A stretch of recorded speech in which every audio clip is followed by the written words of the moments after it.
સમાચારોમાં વાત કરીએ તો સુરેન્દ્રનગરમાં નિવૃત્ત એસટી કર્મચારીઓ કલેક્ટરની રજૂઆત કરવા પહોંચ્યા। નિવૃત્ત એસટી કર્મચારીઓએ કરી કલેક્ટરની રજૂઆત। એસટી નિગમના નવા અધિકારીઓના વલણ સામે આક્રોશ। નિવૃત્ત કર્મચારીઓના બીમારીના બિલ પાસ ન થતા હેરાન પરેશાન। નિવૃત્ત જેફે એસટી નિગમના કર્મચારીઓને પડી મુશ્કેલી। એસટી વિભાગના 700 જેટલા નિવૃત્ત કર્મચારીઓનો મેડિકલ બિલનો પ્રશ્ન।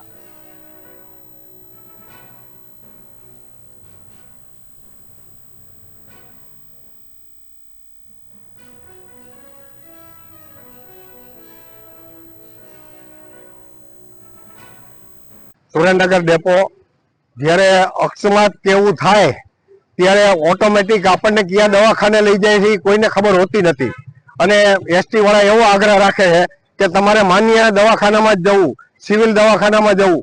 જ્યારે માણસને બેભાન અવસ્થામાં હોય એને કોઈ ખબર હોતી જ નથી કે મને ક્યાં લઈ જાય છે અને એવા બિલ અમારા પાસ કરવામાં આવતા નથી। એન કેન પ્રકારે ગમે એ વાંધા કાઢી અને પાછા મોકલવામાં આવે છે।